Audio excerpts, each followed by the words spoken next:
Hi, I'm Jasmine, and at 23 weeks pregnant, I went into premature labor. I was a day shy of 6 months, and at that time, I was going to let most of my friends and family know, social media. I was super excited to be having a child, and unfortunately, I just never got the opportunity. I went to the hospital. I was having these pains, and I had no idea that I was in labor, and I was fully dilated, and my child's legs were hanging out of me, essentially. Once I heard that, I immediately thought I miscarried, and my mind just went blank. Next thing I know, I'm in a surgery room, and they're telling me I'm getting an emergency C-section, and I had to sit there and wait to see if my baby was going to be alive or not. I had no idea. It definitely was a roller coaster. First I thought I miscarried, then there was a chance that they could save the baby's life. Fortunately, he made it. He survived the birth, and they said they gave him medicine. They gave me a look at him, and they took him away, said they were taking him to the Nicu. And I was relieved, but I had no clue what was to come after that. And that was an extensive stay at the NICU. So the first couple of days was definitely shell shock. Just being in the hospital, I had a 1 pound, 12 ounce baby, had no clue what was going on.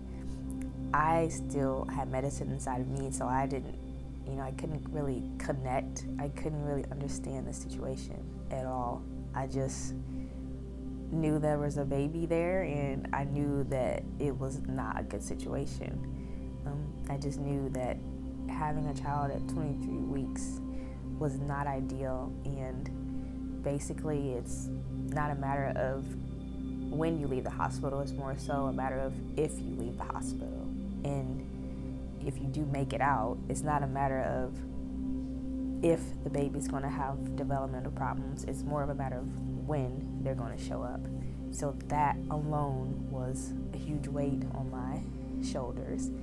But I survived it, and I just wanted to share a couple of things that helped me make it through that situation with a clear head.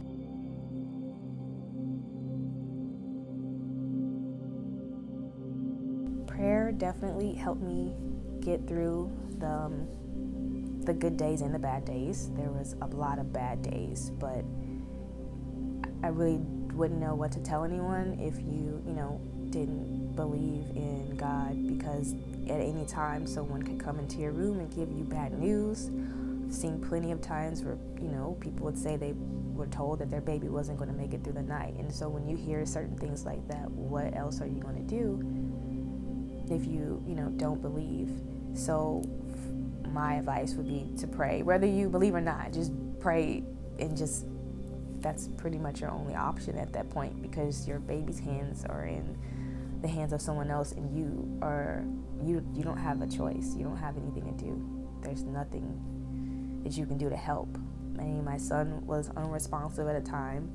The doctors came in, the alarms went off, and there was nothing that I could do. I can't help. I'm helpless. So all I could do was go to the bathroom and cry my eyeballs out, and had no clue if my son would be alive when I walked out that door.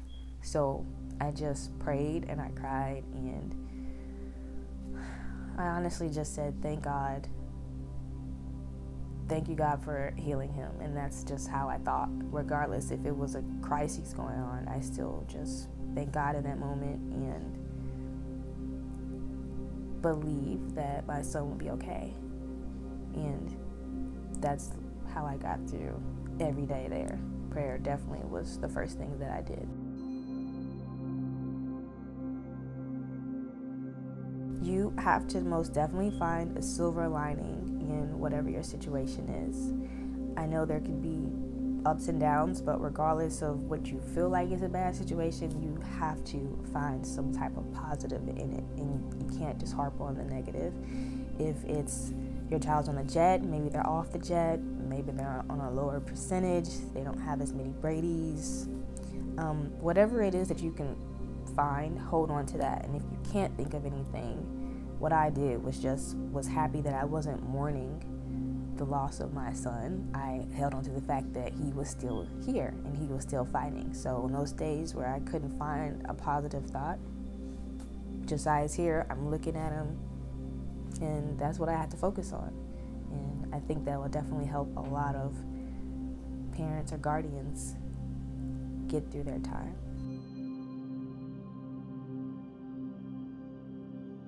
Positive energy is something that is a must regardless of what's going on around you. I'm a strong believer that having those negative thoughts or those horrible what ifs or concentrating on things like that, I think that's not going to help the situation. Focusing on the positive. So if you're breaking down, you're overwhelmed, leave the room, maybe leave the NICU, go get a coffee, sit outside, meditate, cry it out.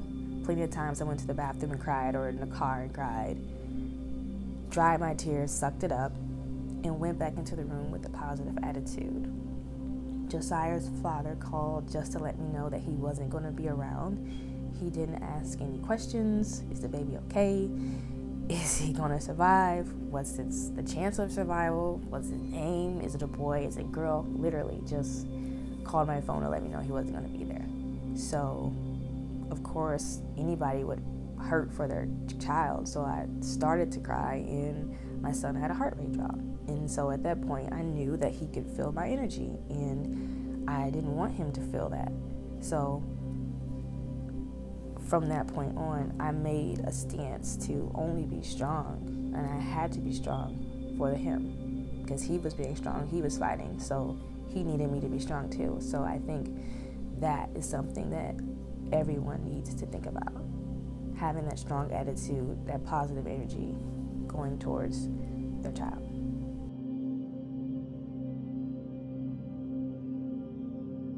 I think focusing on your baby and blocking out everything else. I know there could be issues with your job, your spouse, family. I had family that wasn't around. I had friends that weren't around. Obviously, Josiah's dad wasn't around. I couldn't focus on that. You can't just sit there and harp on the negative. It's not going to help at all. So I think just only focusing on your child's survival. So whatever you can do to get your mind off the negative things, maybe sing, read a book, read to the baby, I don't know, go jog, do anything you can to clear your thoughts and just be a positive reinforcement for your child's healing. I think that's the most important thing that you can do, and not worry, because there's nothing you can do. You can only control what you can control, and you can control who's in your life, who's around you, and what you think about. So focus on that and not what's out of your control, and I think that will take you a long way.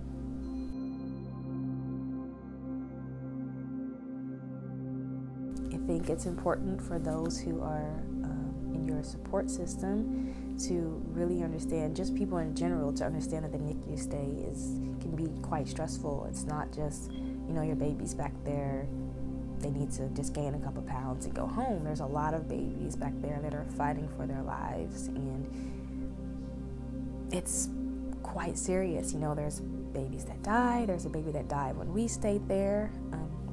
There's babies with these diseases. There's all kind of situations back there. There's another 23-weeker parent that I reached out to. I wanted to be some sort of hope for her. Our children were born the same gestation, and I really just wanted to be something that she could look forward to. Like, here's my child, this is where your child could be. Her child didn't make it past a week old, and that's just the reality. Like, it's really hard back there, and I think if you're someone who's supporting the parents of NICU or guardian of the baby, I really think that's crucial that you understand that it's life or death sometimes in some situations. And if you realize that, you can be a better assistance, and you can really help someone make it through that time.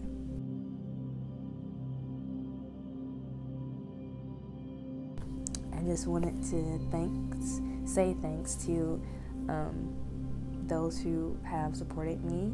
There were plenty of people praying for me. That was the most thing that I needed. prayer more than anything. So I thank you to those family, my friends of family, everyone who reached out to me. There were those who tried to take me out, get me out of the hospital. I never left the hospital. I was there every day. Most nights I was there. So I definitely appreciate everyone who stopped by or sent a text, sent flowers, sent cards, sent a present for the baby. I definitely appreciate it. I definitely appreciate my mother. She definitely was a rock for me during that time and definitely helped me make it through that experience. After 160 days, it was quite crazy, and I definitely appreciate everyone who really cared and really reached out. And for those who don't have that type of support system, I suggest you join a group. That's something else that helped me, joining a micro-preemie group on Facebook. So whatever, a regular preemie group or a Nicu group, just I think talking to other people who understand what you're going through definitely helps. So if you don't have a support system, find a support system, and I think you'll be quite happy about that.